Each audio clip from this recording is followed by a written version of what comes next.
Hey, friendo, Steve here. And Larson. And welcome to Matt Chat, Big Stevel edition. I got my Big Evil beanie on, man, because Big Evil's back. I don't think so. I don't think that's really the case. Very excited about Big. Did you not see my video that I posted today? It totally is Big Evil. Like I watched a couple of Big Evil promos on the network, and like there are so many parallels there. Yeah. Let's see if he comes out to his like Big Evil theme song. Is he gonna be rolling into that boneyard on a chopper, blasting some Limp Bizkit from his tiny motorcycle speakers? He didn't do Limp Bizkit when he was Big Evil. Oh, what was it? It was like sort of a plotting. You'd know it if you heard it, but it wasn't Limp Bizkit anymore. Anyways, no, actually, I just didn't feel like doing my hair today, so I put it in a beanie. I didn't feel like putting stuff in my hair. Yeah. Anyways, this is Matt Chat. What do we do here on Matt Chat, Steve? Oh man, we hit up our $20 patrons, and we're like, hey, give us your money, and we'll answer your deep-seated questions. So that's what we're gonna do, man. You can check that out on Patreon, patreon.com/Steven Larson. We have a bunch of reward tiers over there, including bonus content.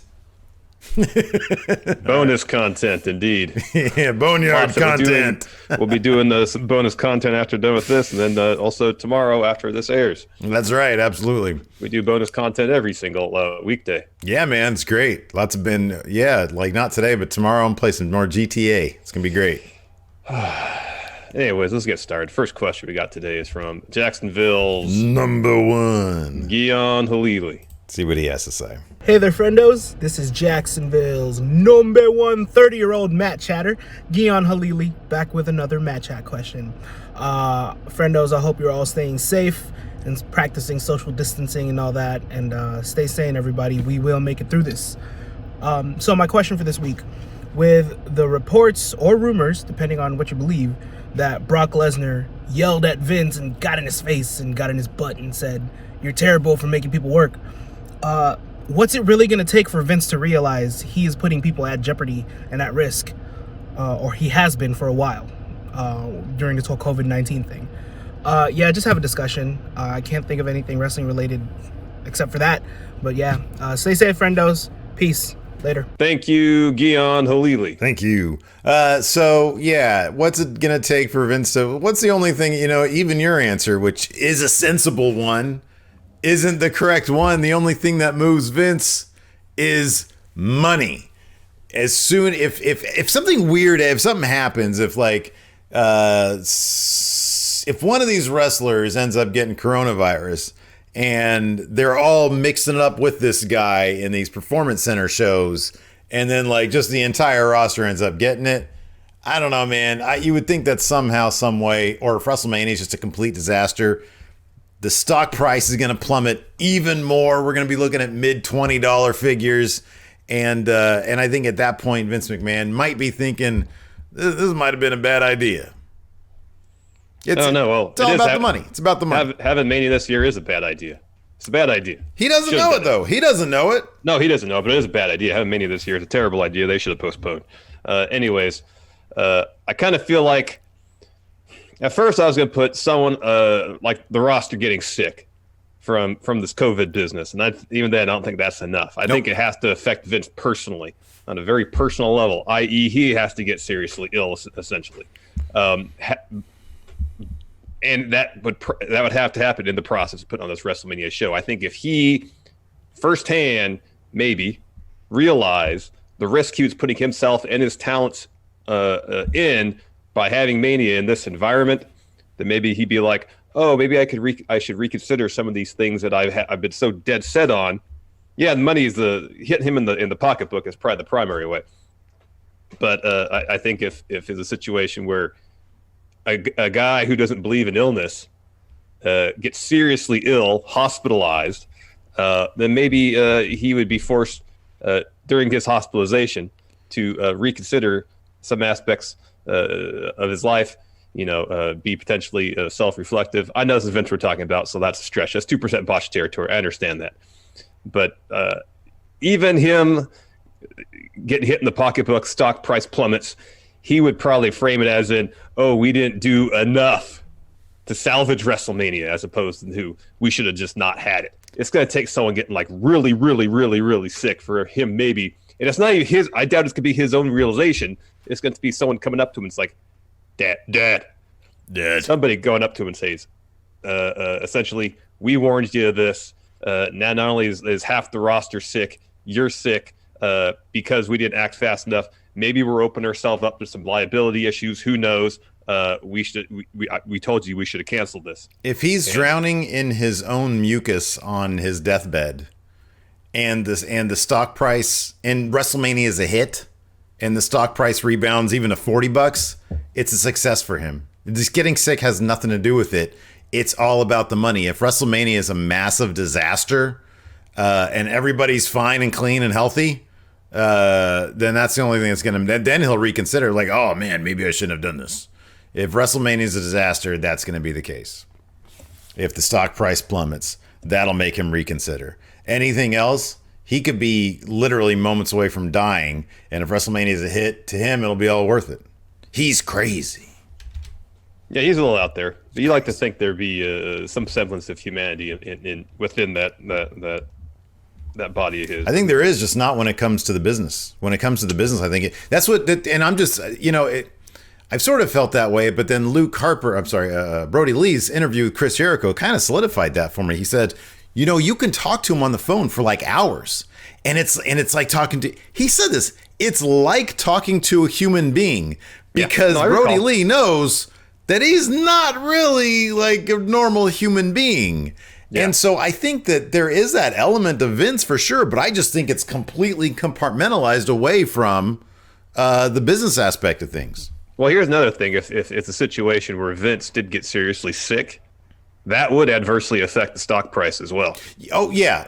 Because so many people associate WWE with Vince, and the health of Vince is associated so closely with the health of WWE that if Vince were hospitalized, that stock price, pew! In which case, that you're right. Then both of our answers would dovetail. Yes. Yeah. Who's next?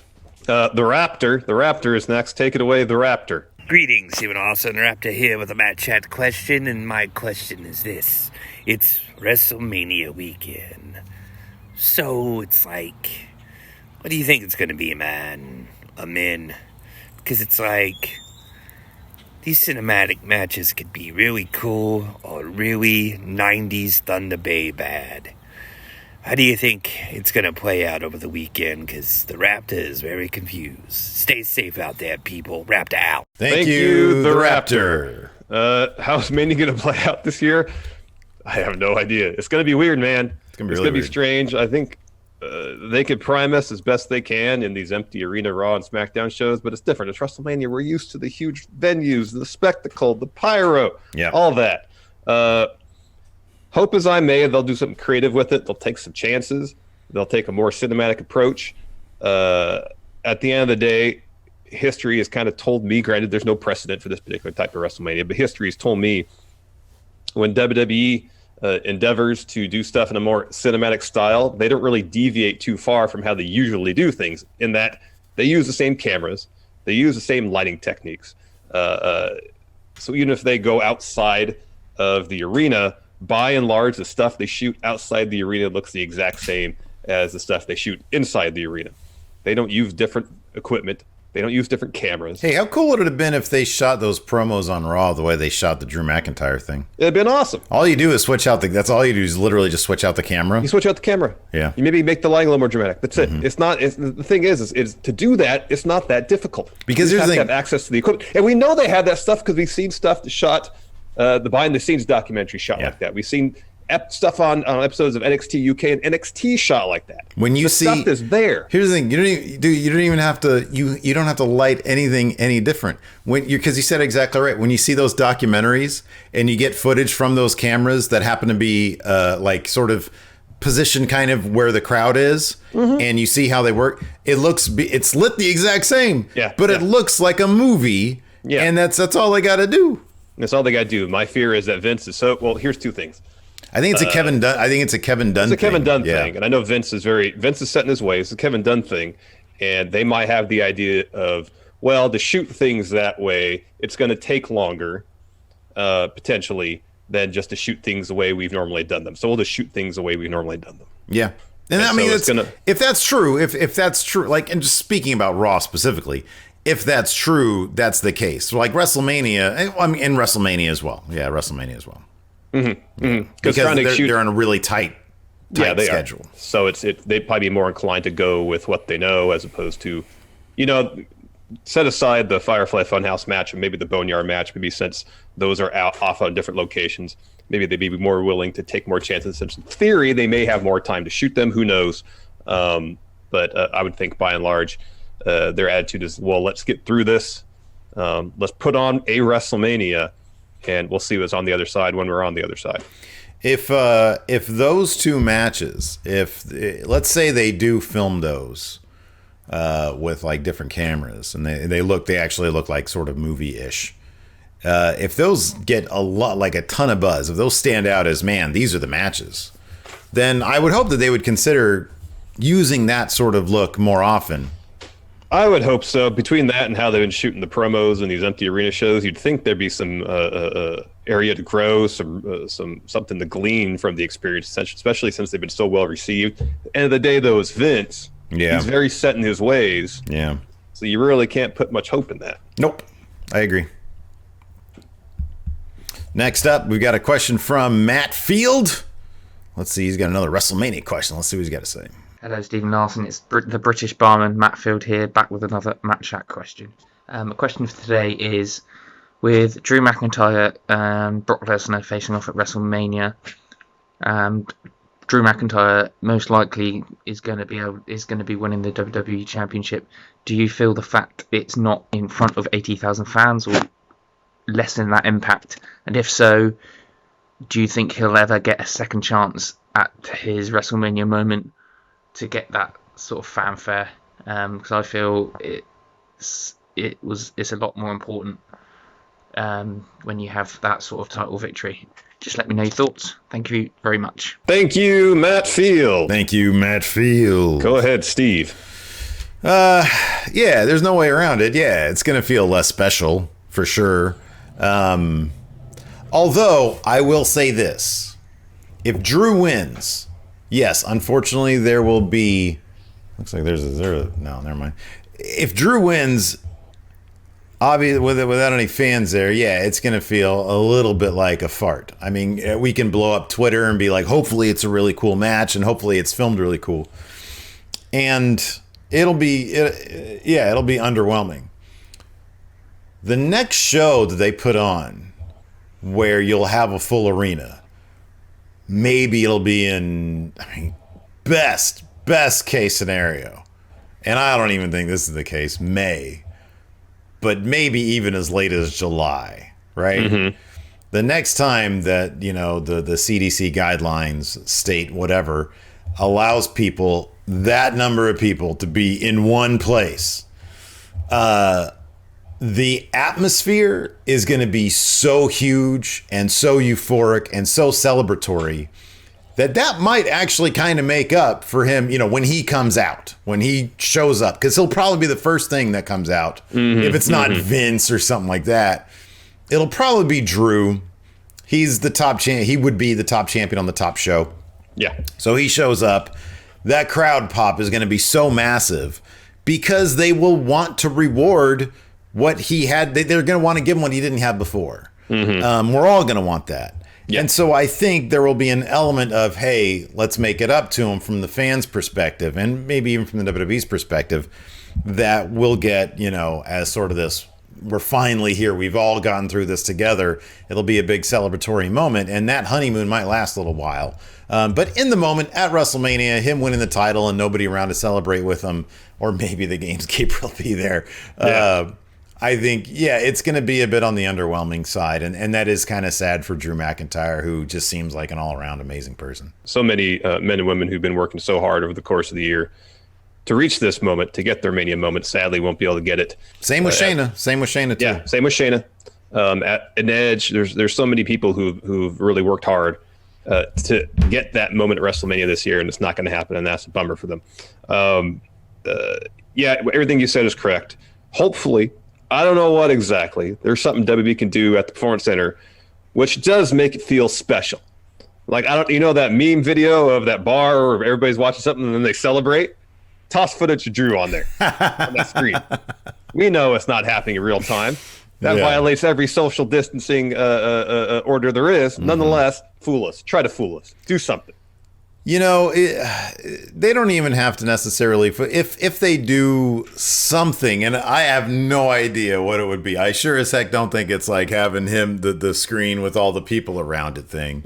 No. Like on their webcams, but some sort of video package that they could play.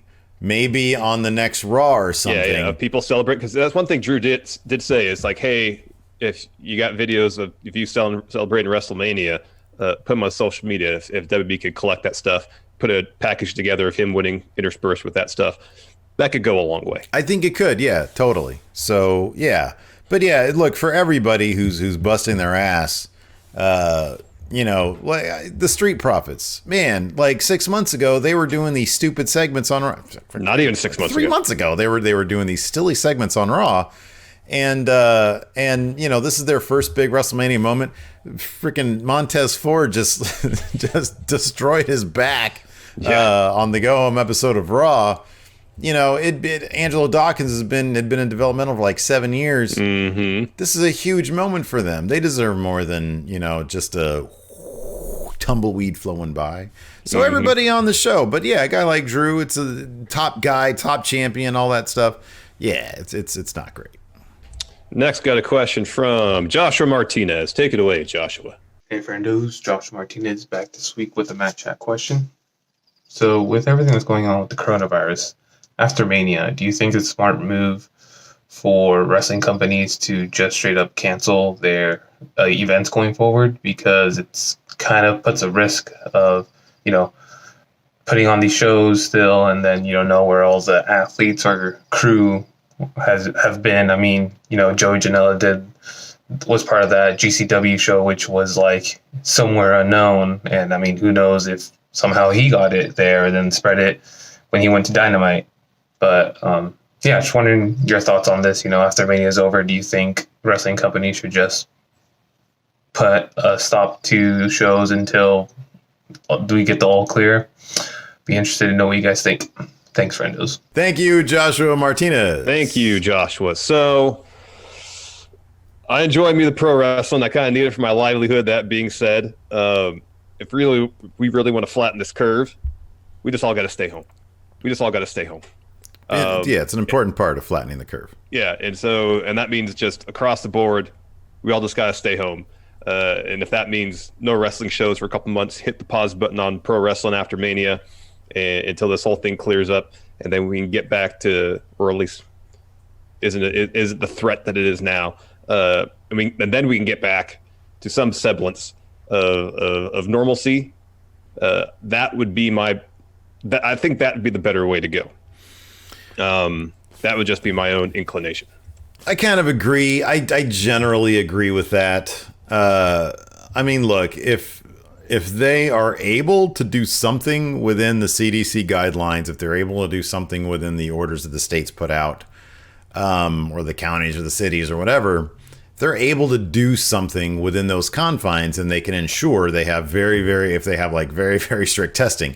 If once the Miz shows up at the front door and he's got the sniffles, you know, that's what they do with Alabama's daycare. She shows up and they give her the temperature thing. And granted, that sometimes that's not totally effective, but that's a good, you know, initial step to take. That's a step, but then when there's so many cases that are asymptomatic, it's I understand that, but it is a step that they could take, and monitor the situation.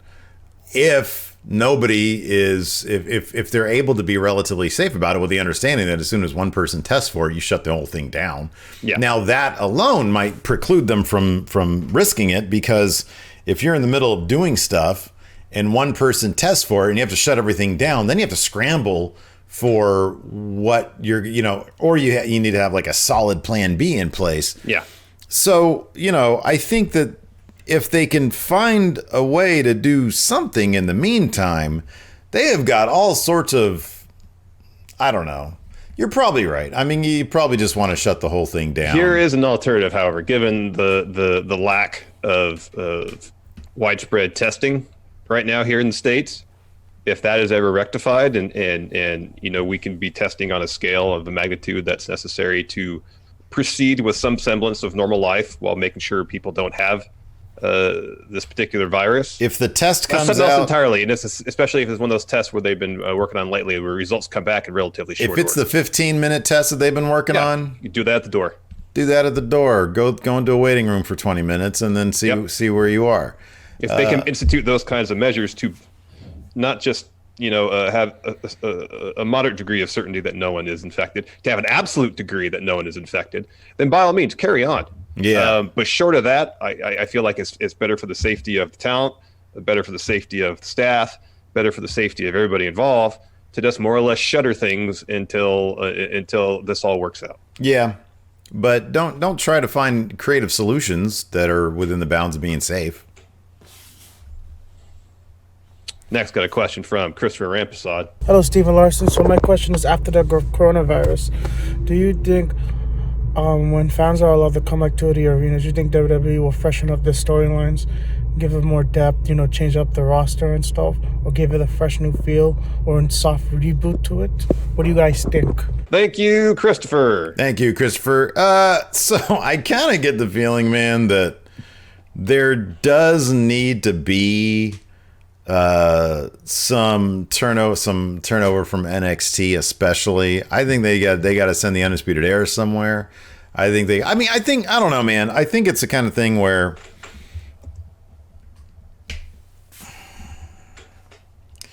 I don't know. I still feel like the SmackDown roster is lacking. I think with NXT, it's more a matter of their creative has been bland. Mm-hmm.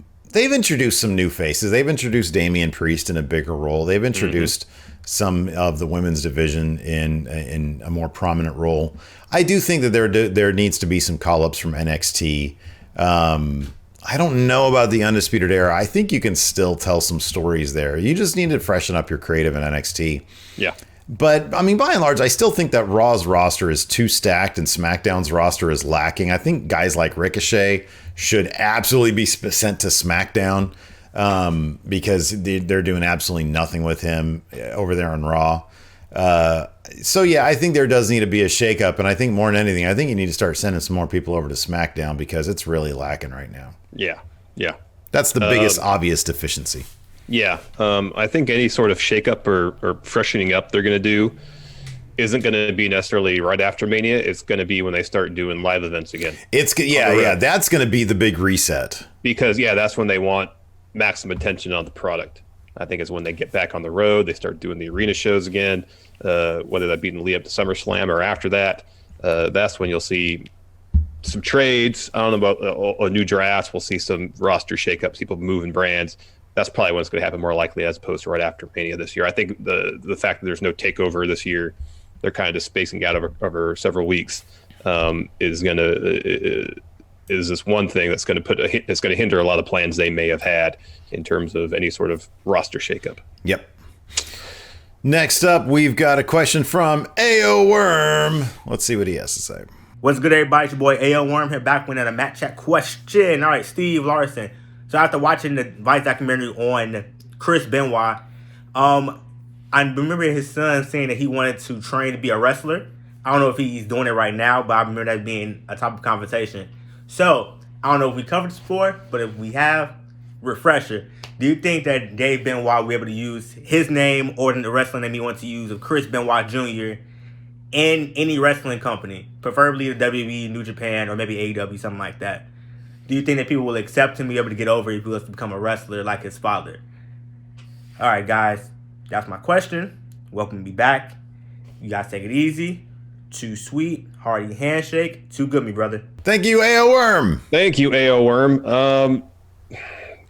I would be absolutely shocked, given what David Benoit had to say in Dark Side of the Ring, if WWE ever really approached him in any sort of role, a wrestling role. The fact that they didn't reach out to the family after that happened. How old is he now? I don't know. Probably, I would say early 30s. Let me see here. The extent with which they've wiped his father's time with the company off their history books, more or less. For him, I don't think it would probably happen in WWE. That being said, I think as David Benoit, there's a chance he could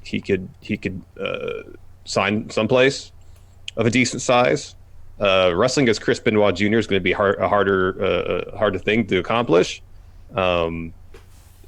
But I think as David Benoit, there's potential there for him to sign up. Should he, show the capacity to wrestle at a high level, I think there's a chance that he could sign somewhere. With his last name going under Chris Benoit Jr., that might be a little tougher, though. So Chris Benoit was 18 when he made his debut. David Benoit is now 26. All right. I don't know how much pro wrestling training he has. He obviously hasn't. It's not something that he's been training for since he was 15, obviously. You know what I mean? Yeah. So I don't, he doesn't have the look, like he's very thin. Mm-hmm. He doesn't have the look. Now, if he busted his ass over the next 5 years, and by the time he was 30, he became like this super like phenom freaking pro wrestler, then I think everybody would have to at least think about it. I think on the independents, he'd be told, Chris Benoit Jr. is a no-go. I honestly don't see that happening. And I'll be honest, anywhere. Mm-hmm. I totally get that he wants to pay homage to the dad he knew. I totally understand that. I think it's a very honorable thing to want to do that. Realistically speaking, I don't see it. I just don't. Now, forging his own path as David Benoit, I think is a totally possible thing to do. Yep. Within the confines of the WWE, like you said, I don't know. But then in 5 years, if Vince is out of the picture, I think that changes a lot of stuff. And 5 years is a really, really long time. Mm-hmm. So I think that it's possible. I think doing it and paying homage to his dad, wearing the same gear, being Chris Benoit Jr., I don't see it. I don't see it anywhere at all. Wrestling as David Benoit, I think that I think there's probably a lot of doors that would be open to him. Mm-hmm. A lot of people sympathetic to him, and a lot of people willing to give him a chance. Mm-hmm. At a certain point, if he really just excels, and he's one of those guys who proves to be a top 5 player on the independent scene, I think that once Vince is probably out of the picture, then it's possible within the WWE. But that's sort of, I don't think the Chris Benoit Jr. thing would work at all. Yeah, I'd be really surprised if it did. Next, got a question from Philly Flexer. Hey guys, your boy Philly Flexer here. Match chat question this week. Say WWE does a halt production or whatnot for a little bit after the Wrestlemania, and we really don't get too much new wrestling going on. I would like to present the question to y'all. What would you like certain wrestlers to do in their downtime to help us, stay entertained? Would you like to see more people do more podcasts with each other? More cross-branded video game and streaming with each other or whatnot? I don't know. You might get to hear some amazing stories or hear wrestlers chat about stuff other than just wrestling, so we can hear them just be human and get to know them better. I don't know. What would you like what would you like to see everybody do or whatnot if that all shut down? So give me, brother. Thank you, Philly Flexer. Thank you, Philly Flexer. All right, man. Here's the thing. Your answer is no way, man. We don't need more competition. All right. Well, okay, carry on. I'll tell you why my answer is my answer. I know why it is, because your favorite podcast right now is a Wrestlers podcast. Yeah, the New Day one's great. Mixer streams. It's the new thing, man. Mixer streams. You get on there. All those wrestlers love playing the video games. They're all playing the Animal Crossing, the Doom Eternal, the Half-Life Alex VR phenomenon. They're all doing that. So I think they should all just take the Asuka has a terrific YouTube channel. Explore your hobbies via YouTube and Mixer streams, and stay away from the podcast scene. We got enough competition, Larson. Why are you trying to shoot us in the foot, man? I'm not. I'm trying to enhance potentially the stuff we can cover, because if someone conjured up an interesting podcast and has some good guests on, there could be some meaty stuff to talk about. We get content out of Talk is Jericho episodes, some other stuff. When a good podcast hits, we can talk about it. We We just talked about AJ Styles' Mixer stream. Mixer streams are going to be the new shoot interviews, man. Telling you. Whatever it is, if it gives us stuff to talk about, I'm fine with it. Yeah, I'm okay with that too. Next, got a question from Rich. Friendos, Rich the Smash Bro here with Chase. Dab. He likes to dab. Anyway, looking at the recap last night, there's not many questions that can be asked right now with everything that's going on. So I'll just throw a what if at you. Let's say what if last week before the tapings occurred for WrestleMania, you got contacted by either Paul or Vince and they offered you guys your own commentary booth at the PC for WrestleMania to do your own tapings, broadcast it, promote your guys' stuff however you wanted. Even with everything going on, would you guys still have done it? Yes, or why not? But again, let me know. Questions are lame because of all this shutdown stuff, but as always, going in raw. Thank you, Rich. Thank you, Rich. Oh, I go first. No, not worth it. Not worth it. Why wouldn't it be worth it? I think it'd be silly not to consider it. So what would be the situation here? It'd be like the situation like it is now. Social distancing, virus, all that. Heyman calls us up and says, hey, none of our commentators want to do the show for us. Would you do it? Oh, no. Okay, I'm not no. flying across country. No. Sorry, I misunderstood. I didn't actually watch the video. You just wrote down the question here. Yeah. If it was a situation where everybody's like, no, I don't want to do it because I might get sick. Yeah, I don't want to do that. Yeah. I don't want to do that. Yeah. When things go back to normal, would you ever consider doing flying cross country? Oh. Not going to do that. Yeah. Yeah, just had to stay in a hotel. Not going to do that. No, I'm riding this whole thing out from one place, and that's home. Okay, fair enough. But if it's a situation where everything was back to normal, we got a call from Paul Heyman. Hey, would you guys want to be on the kickoff show or something? Yeah, I'd do that once. Oh, okay. Yeah, we're on the same page then. Yeah, you're right. I don't want to fly. I'm not doing commentary. No, not right now. No.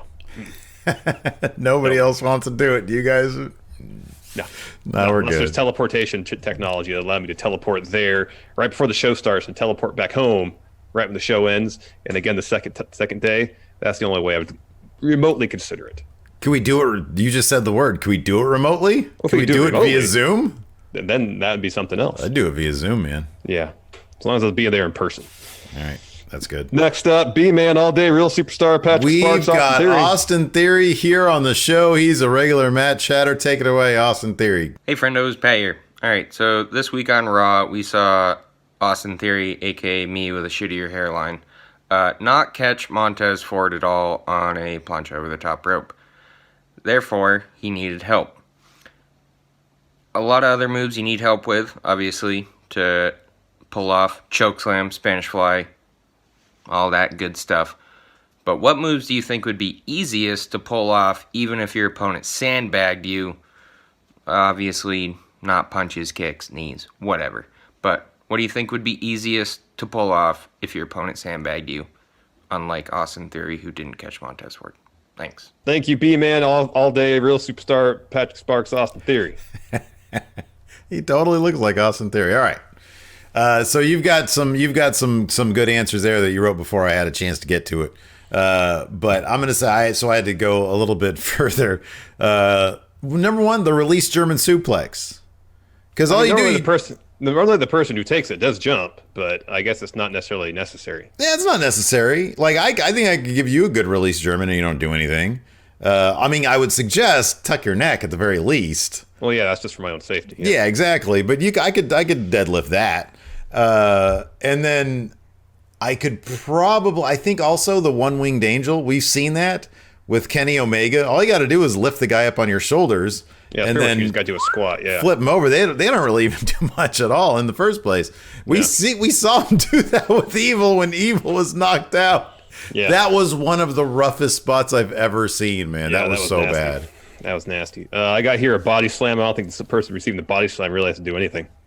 They might, it might be a scenario we got to kind of give them a little hop to help get them up. But by and large, I think a body slam would be pretty straightforward. Okay. That's not a move where you normally see it botched because someone's not helping out. You know what I mean? Where are the people's hands when they're getting the body slam? Are they like on the hip? It's usually up like this. because you scoop them. The guy shoulder. Giving it, you're scooping them, but then the guy taking it, is he like bracing himself on your hips? Usually, it's just kind of wrapped around the person giving it. I think. Yeah. Okay. Another one, a DDT. Well, yeah. Meaning just drive someone's head into the mat. That seems pretty straightforward. RKO. It'll look sloppy because the other person is not planking free on the way down, but with enough force, you can get them down. Yeah, sure. And lastly, a spear. It's essentially a tackle. It's like a football tackle with really good form. Yeah. That seems to be the easiest thing to do on someone who's trying not to help you out. Yeah, sure. Yeah. Spear. Dwayne Huff has a text question. He says this: depending on how much content WWE got before the shutdown, and since the president extended the social distancing guidelines till the 30th of April, what happened to the rest of the pay-per-view calendar? Cancel it. I think they should just say we're not going to confirm any pay-per-views between now and SummerSlam. Don't cancel SummerSlam. Kind of make that the goal to get to. I know it's August. It's a ways. That's still 5 months off. Yeah. But I don't think you should announce or plan for anything between now and then. Now, should the schedule open up, should things return to some semblance of normalcy between now and SummerSlam, then you can book another show, like with a month's notice, assuming there's enough time between that show and SummerSlam to continue your storylines on. Make that Money in the Bank. Make that a fun thing. Otherwise, just say everything that's on the books between now and August, it's off the books. It's canceled until further notice. I think that's the safest way to go. You know what they should do is, I agree with you. I think that SummerSlam should be the goal. I think they'd probably be able to do a June pay-per-view, given the way things are going right now. And if that's the case, they should I would suggest not do Money in the Bank, but do some sort of new special celebratory return-themed pay-per-view. I don't know what you'd call it. But it would be something that would really symbolize, hey, we're back, like WWE United, something stupid like that. That's what they should have, some sort of celebratory thing where, maybe you get some rematches from WrestleMania, so you allow those people, and you don't have the title switch back out the hands. You get Shayna with her rematch with Becky. She kills Becky again. You get Drew with his rematch against Brock, and he does the same thing.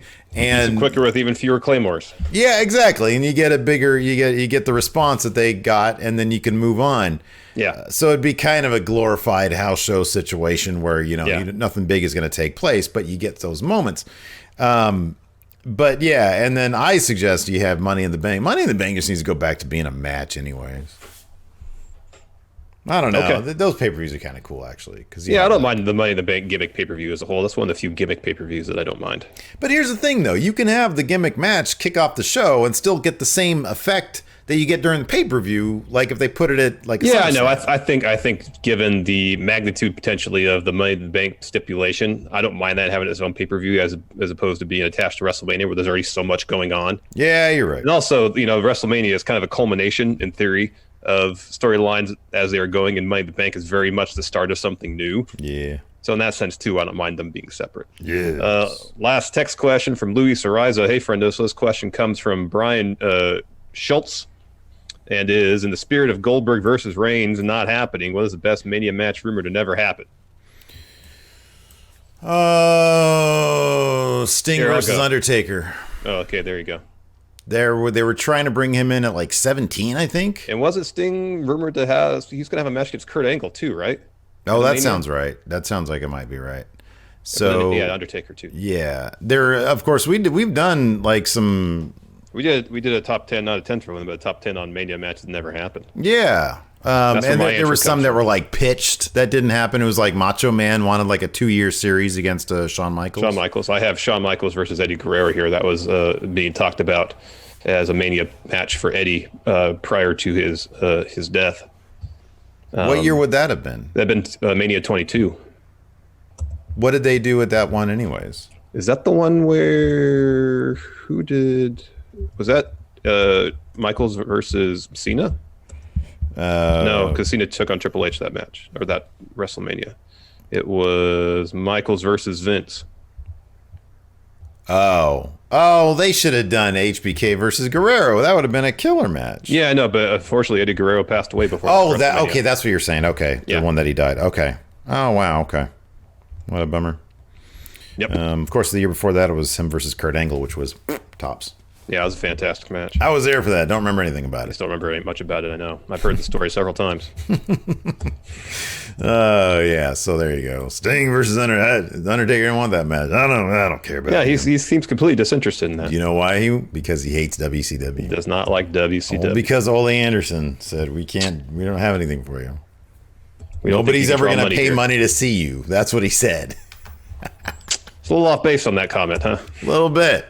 Anyways, it's not off base to say you can get your question answered right here on Matt Chat over on the Patreon at patreon.com/Stephen Larson. $20 gets you there. You can send in your Matt Chat question and we'll answer it here. Thanks for watching. That's right. Till next time, we'll talk to you later. Goodbye.